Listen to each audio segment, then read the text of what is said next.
Good evening and welcome to the national news broadcast on ChannelEye. We are ready to bring you the top stories from home and around the world. I'm Natalia Virvardhana. Hello there. Good evening. I'm Niket Karunaratne. We'll start off with the headlines as usual. The Prime Minister takes oaths as the Minister of Economic Policy and Planning. Mr. Basil Rajapaksa appointed as the Minister of Finance. Giving the Pfizer vaccine as the second dose for persons who were given the AstraZeneca first dose has been suspended. And now moving to the news in detail, Prime Minister Mahinda Rajapaksa took courts today as the Minister of Economic Policy and Planning. Mr. Basil Rajapaksa has also taken oaths as a cabinet minister.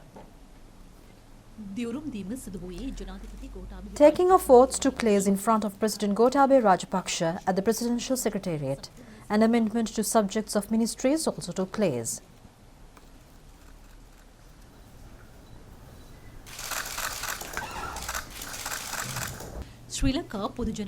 National Organizer of Sri Lanka Pudujana Peramuna MP Basil Rajapaksa took oaths as the Minister of Finance. The Elections Commission announced yesterday by a gazette that Mr. Basil Rajapaksa was selected as a Member of Parliament.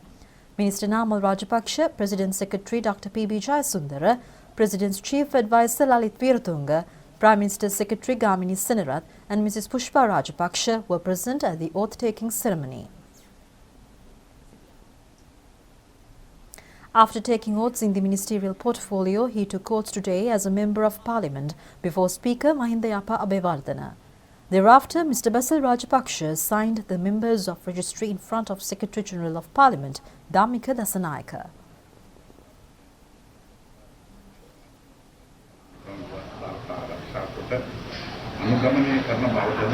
අනතුරුව බෙසිල් රාජපක්ෂ මහතා පාර්ලිමේන්තු මහලේකම් ධම්මික දසනායක මහතා ඉදිරියේ මන්ත්‍රී නාම ලේඛනය අත්සන් කළා.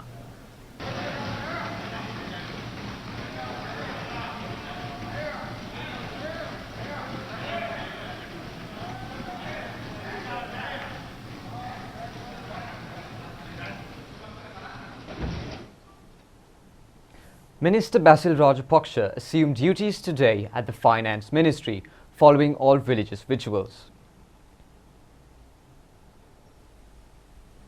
Chief Prelate of Bellanvilla Rajamahaviharaya, Venerable Dr. Bellanvilla Dhammaratna Thera, Gangarama Registrar Venerable Dr. Kirinde Asuji Thera, the Mahasangha and clergy of other religions invoked blessings on Mr. Basil Rajapaksa.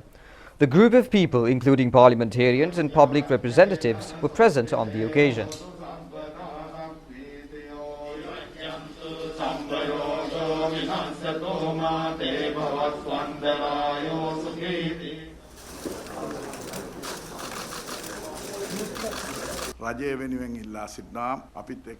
Minister Basil Rajapaksa said that the country has faced more serious situations than this. The President's Secretary P.B. Jayasundara, who was a strength, was removed as the Finance Secretary in the past. The Act says only Petroleum Corporation can import fuel. It was also banned and decided that fuel has to be imported by the Finance Ministry. Minister Rajapaksa said that the support of the working people is needed to build the country. He said the priority of the people is the priority of the government.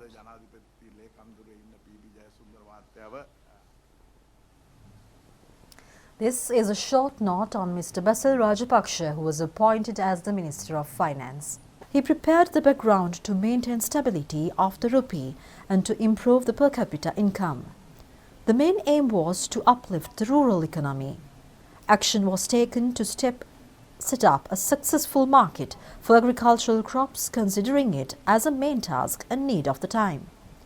After the end of the humanitarian operation, Mr. Basil Rajapaksa was entrusted with the responsibility of erecting northern and eastern development activities. Accordingly, 200 schools in the north were reopened. Mr. Basil Rajapaksa led efforts to bring development to those provinces after 30 years through Naginahira Navodaya and Uttara Vasantaya programs. Government funds were allocated for the development of all road networks in the north. A special attention was paid daily to improve agricultural activities in the eastern province. According to a proposal of Mr. Basil Rajapaksa, a development program was commenced at 14,000 villages. More than 10,000 million rupees allocated for the programs. It was considered as the mega development program implemented in the country at one time. Rural development was accelerated through Divineguma and Maganeguma projects. Under such a background, United People's Freedom Alliance lost the power in 2015, following a local and international conspiracy in the country. Thereafter, the Good Governance government, which came to power, hunted opposition political leaders, levelling unfounded allegations. The main target of that was Mr. Basil Rajapaksa. Courts were kept open until midnight during that time. Mr. Basil Rajapaksa was imprisoned for more than 75 days by filing false accusations. However, he was able to prove through his actions as the way he accepted the responsibility of defeat in 2015 to take the party to victory. Initial step was establishing Sri Lanka Podujana Peramuna, which is strengthened by rural machinery. Sri Lanka Podujana Peramuna created a historical record by winning over 80% of institutions at 2018 local government elections. The silent plan of that victory was national organizer of the party, Mr. Basil Rajapaksa. Thereafter, the struggle commenced for the victory of the presidential candidate of the party. A huge political movement created with trade unions, student associations and rural women's organizations in that regard, according to a concept of Mr. Basil Rajapaksa. Gama Samaga Pilisandara program, which was implemented with the aim of providing solutions through the problems of the rural people, is being successfully implemented. As a result of this process, Sri Lanka Podujana Peramuna candidate won the 2019 presidential election in a huge margin. Mr. Basil Rajapaksa monitored the election process by planning an operations centre. Mr. Rajapaksa was able to direct this party to an excellent victory during a general election. The presidential task force was set up to maintain functions of the country when the first wave and second wave of COVID occurred. The main target was to purchase agricultural and livestock products, distribution and maintain people's economy by overcoming obstacles. Mr. Basil Rajapaksa was the head of those. The presidential task force rendered an immense service to maintain daily civilian life without disruptions when the third COVID wave came and low-income recipients and people who lost their income were paid an allowance of 5,000 rupees thrice. The person who created the most significant political party in the recent times and took it to the victory was now accepted the responsibility of its frontline operations. Mr. Basil Rajapaksa, who directed the election to victory using modern technology, is now entrusted with being of service of the country from the legislation. People believe he will perform an immense service to the forward march of the country. People around the country have expressed their happiness for the appointment of Mr. Basil Rajapaksa as a minister and his arrival in Parliament.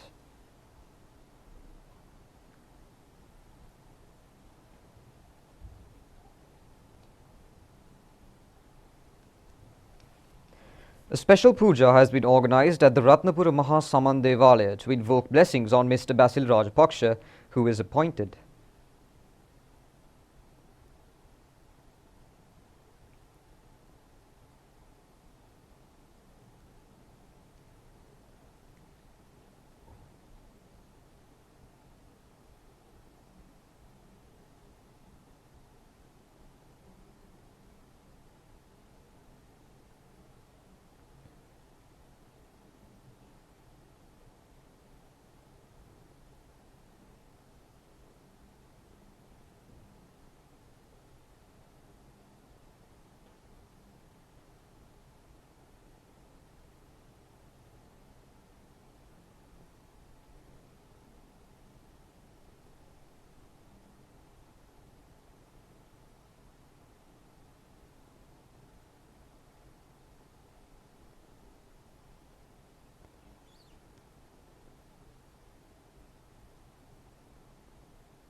A special puja was organised at the Ratnapura Mahasaman Devalaya to invoke blessings on Mr. Basil Rajapaksa, who was appointed as a Member of Parliament and a Minister.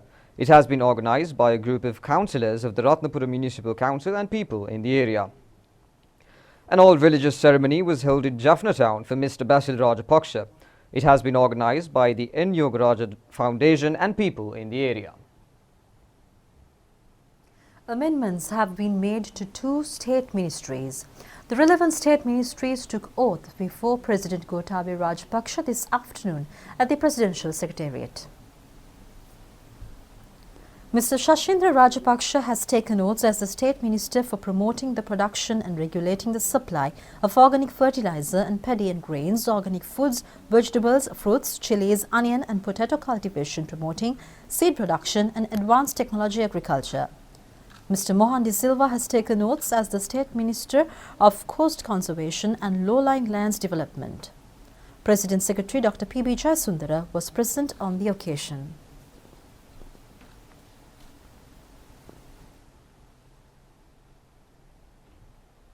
Giving the Pfizer vaccine as the second dose for persons who were given the first dose of the AstraZeneca vaccine has been suspended.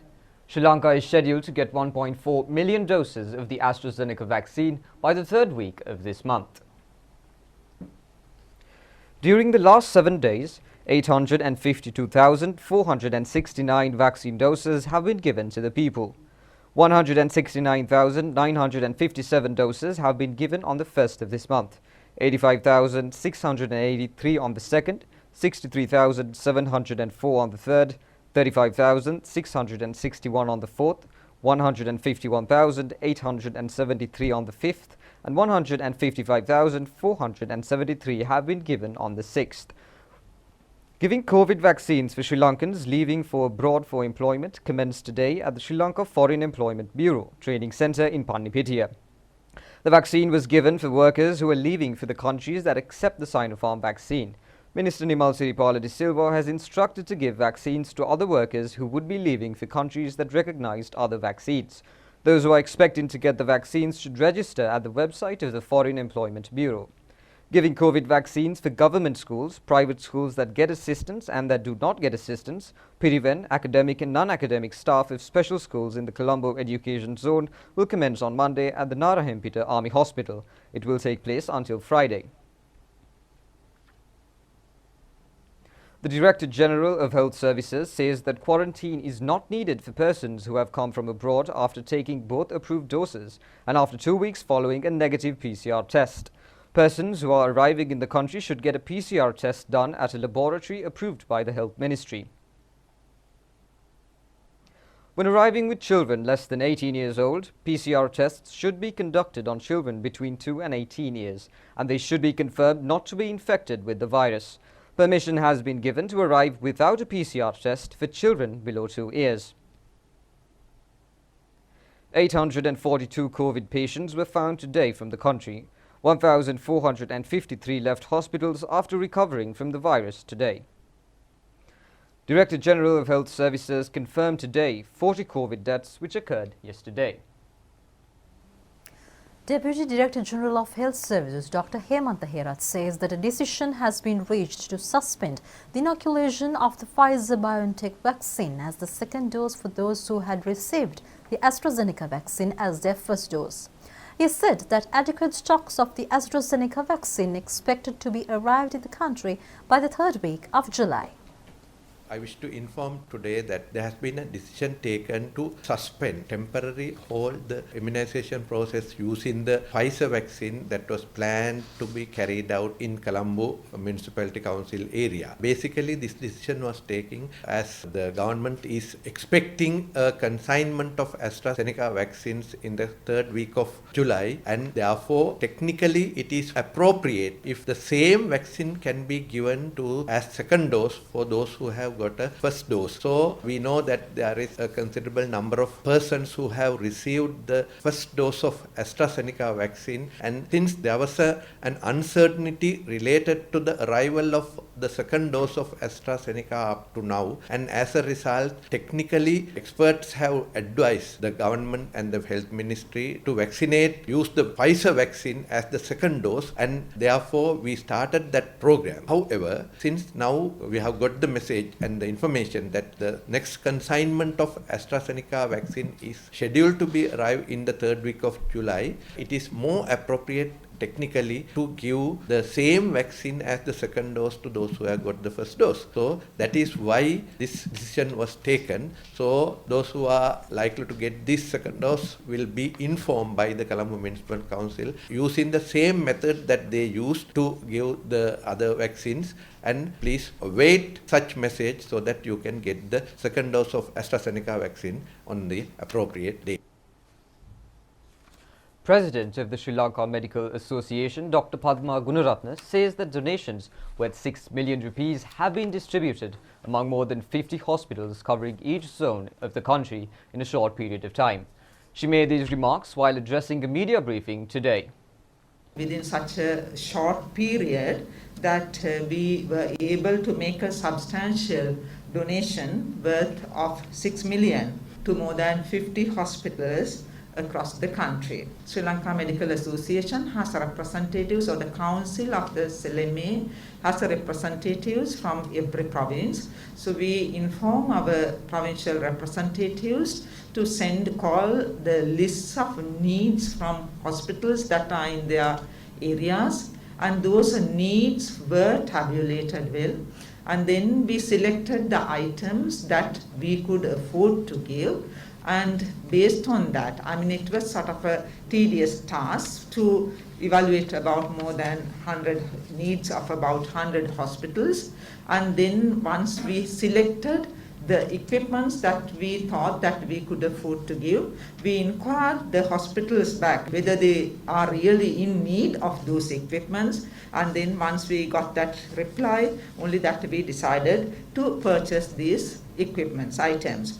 So we know for certain that what we have purchased and what we are going to donate today will not be idling in the hospitals, but would be in maximum use. Then with regard to collecting funds, when Sri Lanka Medical Association made an appeal to the public for their support to raise funds to assist government hospitals in providing care for COVID-19 patients, the public response for this our request was remarkable, and many philanthropists across the country contributed immensely towards the SLMA COVID Sahana. I must say that many contributed mainly because of the credibility that is there with Sri Lanka Medical Association. Senior DIG Ajith Rohana says that 698 persons who violated quarantine regulations were taken into custody during the 24 hours that ended at 6 a.m. today. He added that 48,542 have been arrested in connection with the offence. We have arrested 298 suspects in connection with the offences of quarantine rules and regulations, social distancing and face mask. Total number of 48,542 suspects have been arrested in this connection since the 30th of October 2020 to date. Especially, we are conducting quarantine operations across the country to monitor the situation, and the provincial restriction order remains as it is. So therefore, general public are not allowed to cross provincial borders under any circumstances, but there are exceptions in respect of the order. There are two exceptions. General public can cross the border if they need to attend a funeral of their close relatives or otherwise for medical treatments. So therefore, the provincial restriction order remains as it is, and general public are requested to not to violate the provincial quarantine order. In addition to that, we have deployed large number of police officers in order to monitor the situation, the adherence of quarantine rules and regulations, and we have deployed police officers in uniform and in mufti as well. And meanwhile, an agreement of understanding was signed between Sri Lanka Rupavahini Corporation and the Sri Lanka Broadcasting Corporation yesterday. It was signed at the time SLBC premises. Director General of Sri Lanka Rupavahini Corporation Jayampathi Bandara Heenkenda and Director General of the Sri Lanka Broadcasting Corporation Chandrapala Liyanake have signed the agreement.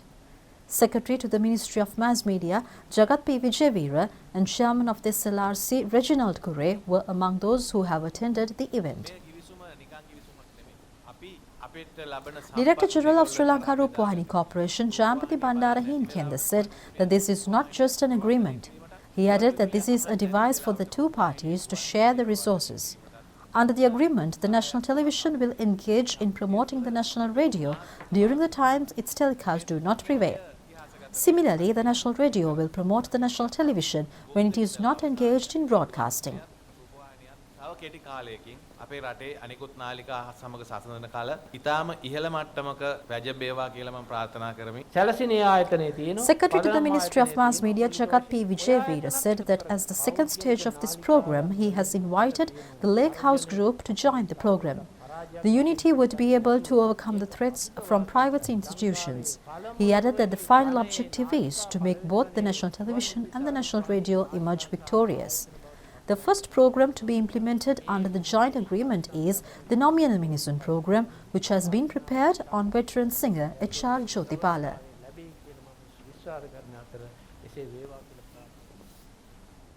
Minister Udaya Gammanpille says that permanent solutions can be given for fuel price problem by constructing the new oil refinery and commencing oil exploration within the next few years. He mentioned this in Parliament today. Meanwhile, Minister Prasanna Ranatunga said in Parliament that the tourism industry has been disrupted due to the COVID pandemic and it will be relaunched soon.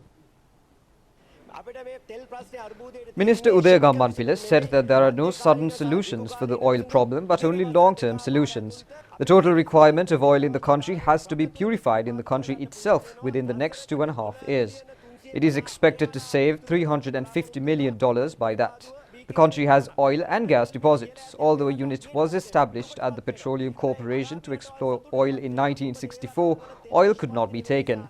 Mineral Oil Development Act will be presented in 2 weeks and the country will be made an oil-producing nation within the next 4 years. ඔබතුමාගේ දැනගැනීම පිණිස කියනවා තවත් සති දෙකකින් අපි gazette මගින් ප්‍රසිද්ධ කරනවා කයින්ජ තෙල් සම්පත් සංවර්ධන පනත එහි ප්‍රතිඵලයක් විදියට ඉදිරි වසර 4 ඇතුළත ශ්‍රී ලංකාව තෙල් සහ ගෑස් නිපදවන රටවල් අතරට අපි එකතු කරනවා සංචාරක ශේෂ්ත්‍රයේ වාණිජ්‍ය බැංකු මගින් ලබා Minister Prasanna Ranatunga said that 300 billion rupees of loans have been given by the commercial banks to the tourism sector. The interest rate has also increased comparatively. It has been considered to repay the loan amount through a concessionary loan scheme through the World Bank or Asian Development Bank and to convert the loan amount as a new loan that has to be paid by the relevant tourism organizations and to provide an additional grace period. About 3 million who are depending on the tourism industry are facing severe difficulties today. මේ සහන ලබා දෙනවා වගේම නැවත වතාවක් සංචාරක ශේෂ්ත්‍රය ආරම්භ කරන්නම වෙනවා. මේකේ යැපෙන මිලියන 3ක් වගේ ප්‍රමාණයක් අද ඉතා අසරණ No space has been given to occur a new COVID wave or the spread of COVID through the tourists who arrived in the country by tourism bubble. An insurance scheme has been introduced to treat if a tourist infected with the virus. Steps will be taken to introduce new methodologies through discussions with airlines and tourism sector under new health guidelines issued by the Health Ministry. ඒකේ බෝවීමක් වෙන්න ඉඩ තියලා නැහැ. ඒ වගේම අපි ඒක රටට බරක් නොවන පරිදි සංචාරකයන්ගේ හෝටල් වලට විතරක් නෙමෙයි යම් අසනීය වුන්ට කොයිඩ් වසංගතය හැදුනොත් ඒ සඳහා ප්‍රතිකාර කරන රක්ෂණ ක්‍රමයක් හඳුන්වලා දීලා මෙතෙක් කල් ආපු සියලු දෙනාම ඒ රක්ෂණ ආවරණය හරහා තමයි කටයුතු කරේ. නමුත් මේ තුන්වෙනි රැල්ලත් එක්ක යම් පසුබෑමකට ලක් වෙලා තියෙනවා. ඊයේ රෑ ඉඳන් අලුත් ගයිඩ්ලයින්ස් ඉදිරිපත් කරලා තියෙනවා සෞඛ්‍ය අමාත්‍යාංශය. මේ අලුත් සෞඛ්‍ය ක්‍රමවේදයත් එක්ක ගුවන් යාන හා සංචාරක ශේෂ්ත්‍රයත් එක්ක සාකච්ඡා කරලා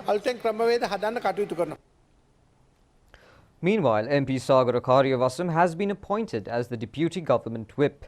Prime Minister Mahinda Rajapaksa handed over the letter of appointment to MP Sagara Karyavasam at the Parliamentary Complex.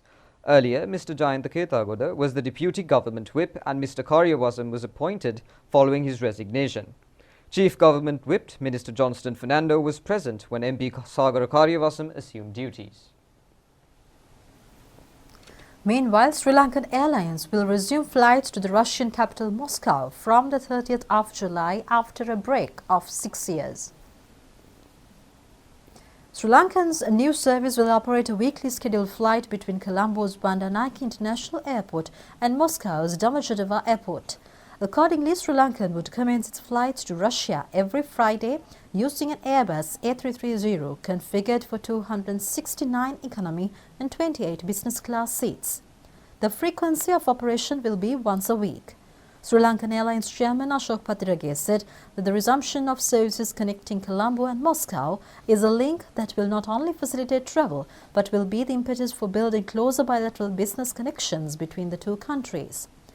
Restarting flights would offer leisure travelers convenient connections and flexible travel options as they discover the ancient aesthetics of the Russian culture and the world-renowned Sri Lankan hospitality. In addition, students from Sri Lanka and Russia will greatly benefit from the frequency with many offers available for students travelling on Sri Lankan Airlines.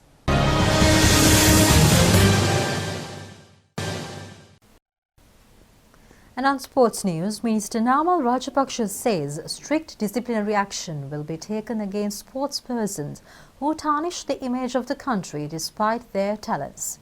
The sports minister mentioned this in Parliament today as a reply to a question raised by MP Premnath Dolawatta in connection with cricket. Minister Basil Rajapaksa said that after beginning in 1996, 2 World Cups were won. A player was given a spare time to develop skills. There were 4 sports ministers by 2019. 5 main coaches, 10 captains and 105 players have been tested. No use of pointing finger at each other.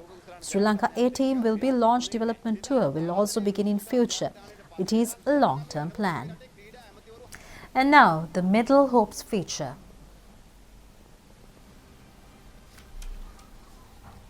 Samitha Dulan, who was attached to military police in 2009 and representing Army Athletics pool, met with an accident. Thereafter, he commenced para-athletics. Representing Army Para-Athletics in 2018, he won the first place in javelin throw. He won the gold medal in that year at National Para-Athletics Championship, and he has represented 2018 Asia Para-Athletics Championship and 2019 World Para-Athletics Championship.